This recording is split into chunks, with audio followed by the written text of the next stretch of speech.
नमस्कार. धडक बेधडक महाराष्ट्र चॅनलमध्ये आपलं स्वागत आहे. काल रात्री 5:30च्या नंतर संध्याकाळी 12 वाजेपर्यंत जो पाऊस झाला, वादळी वाऱ्यामुळे येरमाळा येथील चौरस्त्यावर खूप मोठ्या प्रमाणात नुकसान झालं आहे. या ठिकाणी असलेलं हॉटेलचं मोठ्या प्रमाणात नुकसान झालं आहे. गेल्या 3-4 दिवसापासून जिल्ह्यामध्ये वादळी वारे व अवकाळी पावसाने थैमान घातले असून उमरगा तालुक्यामध्ये झालेल्या वादळी वाऱ्यात एका शेतकऱ्याचा वीज पडून मृत्यू झाला आहे. त्याचप्रमाणे काल रात्री 5 वाजल्यापासून 12:30-1 वाजेपर्यंत झालेल्या अवकाळी पाऊस व वादळी वाऱ्यामुळे कळंब तालुक्यातील येरमाळा येथे चौरस्त्यावर येरमाळा कळंब रोडवर असलेल्या हॉटेलचे प्रचंड मोठ्या प्रमाणात नुकसान झाले आहे. या नुकसानग्रस्त हॉटेलची पाहणी स्थानिक कळंब धाराशिवचे शिवसेना आमदार कैलास गडगे पाटील यांनी सकाळी 10:30-11 वाजता करून या संबंधित मालकाला मदत करण्याचे आश्वासन दिले आहे. यानंतर पुन्हा दुपारी 12-1च्या दरम्यान भाजपचे तुळजापूरचे आमदार राणाजगजितसिंह पाटील यांनी देखील येरमाळा येथे विकास बारकुलके यांच्यासह जाऊन संबंधित नुकसानग्रस्त हॉटेलची पाहणी करून मुख्यमंत्री सहाय्यता निधीमधून आपल्याला मदत करू अशा प्रकारचे आश्वासन दिले आहे. मात्र या प्रकरणामध्ये 2 आमदारांमध्ये श्रेयवादासाठी कोण मदत करणार अशा प्रकारची लढाई सुरू असताना संबंधित नुकसानग्रस्त हॉटेल चालकाला कोणीही असो फक्त मदत मिळावी ही अपेक्षा असल्याचं संबंधित हॉटेल मालकाने बोलून दाखवलं आहे. परंतु एकाच हॉटेलचं नुकसान काय होतं याविषयी दोन्हीही आमदारांनी विचार केला नाही. येरमाळा चौरस्त्यावर एवढ्या मोठ्या प्रमाणात हॉटेल असताना केवळ एक हॉटेल, याच हॉटेलचं नुकसान काय होतं, त्या ठिकाणी बांधकाम केलेलं किती प्रगल्भ होतं किंवा कमकुवत होतं का याविषयी कोण विचार करणार असाही प्रश्न उपस्थित केला जात आहे. मात्र संबंधित हॉटेल चालकांनी 1.5 महिन्यापूर्वी 10 ते 12 लाख रुपये खर्च करून उभा केलेलं हॉटेल एका दिवसामध्ये वादळी वाऱ्यामध्ये उकडून पडलं असून या वादळी वाऱ्यामध्ये कोणालाही जखम झाली नाही एवढं सुदैवाची गोष्ट आहे. परंतु हॉटेलचं मोठ्या प्रमाणात नुकसान झालं आहे आणि संबंधित लोकप्रतिनिधीमध्ये श्रेयवादासाठी चालू असलेली चढाओढ सोडून दोन्ही लोकप्रतिनिधींनी या संबंधित नुकसानग्रस्त हॉटेल चालकाला आर्थिक मदत करावी अशी भावना हॉटेल चालकाची बोलून दाखवली आहे.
आता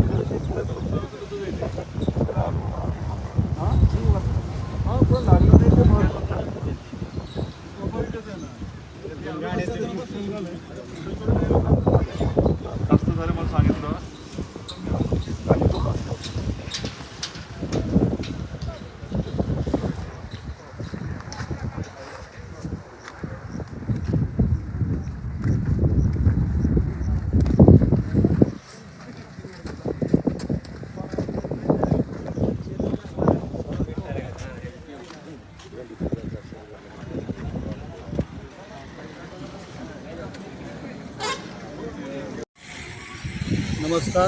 धडक बेधडक महाराष्ट्र न्यूज चॅनलमध्ये आपलं सर्वांचं स्वागत आहे. काल रात्री 5:30च्या नंतर संध्याकाळी 12 वाजेपर्यंत जो पाऊस झाला, वादळी वाऱ्यामुळे येरमाळा येथील चौरस्त्यावर खूप मोठ्या प्रमाणात नुकसान झालं आहे. या ठिकाणी असलेलं हॉटेलचं मोठ्या प्रमाणात नुकसान झालं आहे. याविषयी जाणून घेऊया.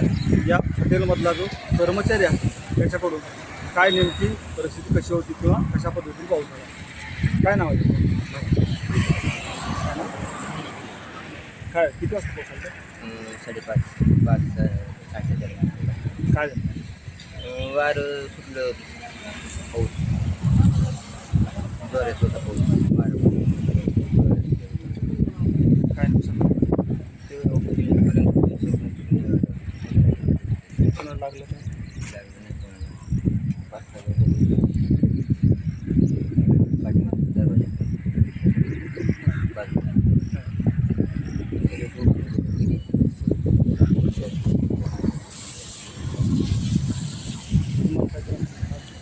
जखमी वगैरे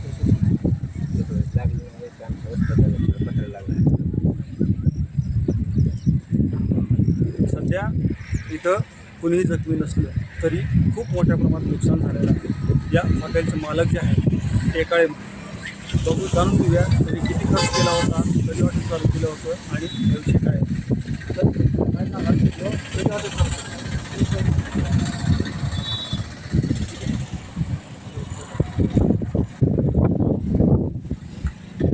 काय काय अडचण? नाही वादळात चाललं 5:30. किती वाजता? 5:30. त्यावेळेस गिराईक गिराईक नाही, वैयक्तिक माणसं तुला जखम वगैरे नाही जगत नुकसान किती? पण 15 पूर्णच उद्देश जर काय राहिलं नाही तर म्हणजे काय आपण पूर्ण सामान उद्देश खायचं. जनरली अशा नुकसानीमध्ये स्थानिक प्रतिनिधी येऊन भेट देतात आणि सांत्वन करतात. त्याच पद्धतीनं आज या ठिकाणी धाराशिव कळंब विधानसभा मतदारसंघाचे आमदार कैलास पाटील आणि तुळजापूर विधानसभा मतदारसंघाचे आमदार तथा लोकसभेमध्ये त्यांच्या पत्नी अर्चनाताई पाटील उमेदवार होत्या ते राणाजी पाटील यांनीही भेट दिली असं समजतंय. उदाहरण घेऊया काय म्हणतात. कोण कोण कैलास पाटील आले, काय येऊन तहसीलदार म्हणजे दंडाधिकारी पण आले बरोबर पंचनामा वगैरे केला, काय मदत आहे ती करतो. त्याच्यानंतर एक अर्धा पाऊण तासानंतर राणाजी जगदीश पाटील आले, त्यांनी पण सांगितलं मुख्यमंत्री निधीमधून आता सध्या तुम्हाला काही मदत मिळाली का आतापर्यंतची किंवा या दोन्ही सत्ताधारी असतील किंवा विरोधी पक्षातले असतील नाही यांच्याकडून काही रोख स्वरूपात काय नाही रोग स्वरूपात तुमचं एवढं नुकसान तर झालं, आता तुम्हाला मदत मिळालं असं वाटतं? प्रशासनाकडनं आता काय आपण पंचनामा वगैरे करून गेले तुम्हाला आता कशाच्यावरच आहे. बरं, दोन्ही आमदार आणते, विरोधी पक्षाचे असते आणि किंवा सत्ताधारी असते, कुणाकडून तुम्हाला मदत होईल असं वाटतं? नाही ना तसं आपण म्हणू शकत नाही कोणा दोघाकडनं पण झाले तर काय अपेक्षित आपल्याला दोघाकडनं म्हणजे दोघांनी मिळून जरी केली तरी आपलं काय मिळून करावी ठीक आहे, पण कोण करू शकतो? नाही असं नाही वैयक्तिक आपण बोलू शकतो. मदत होईल वाटतं? होईल ना आता येऊन गेले तुम्ही नंतर आता आपण अपेक्षेशिवाय दुसरं काय करू शकतो. फक्त अपेक्षा नुकसान तर नुकसान काय आता झालेलं त्याच्याला काही नुकसान नाही. जे तुम्ही जे उभा केलं होतं ते कशा पद्धतीने उभं केलं होतं, त्याला काही लोन वगैरे कुठं नाही कुठलं लोन वगैरे काही वैयक्तिक केलं. आता पुढं कसं करणार? वैयक्तिकच करणार त्याला इकॉनॉमिकल त्याकडे मी आता मित्राकडनं घरच्याकडनं मदत करून व्याजानं काढून सगळ्या जण आता पर्याय नाही ना आता आपल्या पैसे तर संपतात आता पर्याय नाही लागेल.